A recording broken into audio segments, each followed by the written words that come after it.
Hello and welcome to another video. Today we're going to be removing the Renault Captur J87 front bumper.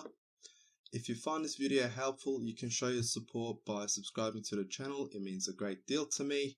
And a heads up, turn off notifications so you do not get spammed with how-to videos. And let's get into our main demonstration.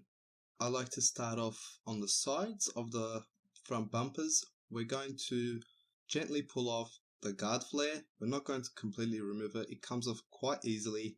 We're just going to detach the flare from the bumper. It's just held on by clips. Next we're going to, with a clip remover, remove the clip that holds the guard liner in place, that one. And at the bottom there will be a T15 or 20 torque screw on the guard liner. We will remove that one. And then gently pull the guard liner so you have space to access the 10mm bolt that holds the front bumper to the guard, and that is this 10mm.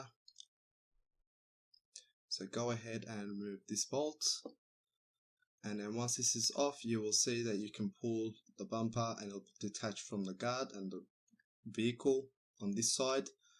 And then we will do the same thing for the other side, except on this side I'm also going to remove the guard liner's front piece, as it's a two-piece. So start off by detaching the flare, remove the bottom screw for the guard liner, and then the clip or the clips on this side, just so you can, if you don't have space, showing you how to remove the guard liner if you have to remove it.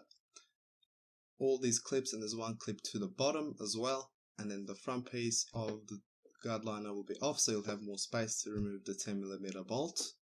So you can see it's now completely open. Go ahead and remove the 10mm bolt here on this side as well. And next we're going to remove all the screws on the bottom which hold the splash cover to the vehicle. So there's 4 torque screws which I believe were T20, and then there is a 10mm bolt as well. And then to the front of the front bumper, on the bottom front, there is 2 screws, torque screws. So one over here that hold the front bumper to the air intake, to the air intake flaps. Next we will go on to the top part of the front bumper, remove the 2 clips. The next part I actually lost my 8mm socket, but these bolts here, there's 4 of them, they're small, they're 8mm. So yeah, you should use 8mm socket to remove these, not a shifter, but I could not find them when I was making this video. So now that it's all detached, you can do this on your own or with someone else as well, and you can pull the front bumper, it'll come off, and we will detach the plug for the sensors and the lights. After this is done, the bumper is completely off the vehicle. As always, thank you for watching. I hope you have found this video helpful. Don't forget to like, comment and subscribe, and turn off notifications so you do not get spammed, and we will see you in our upcoming videos.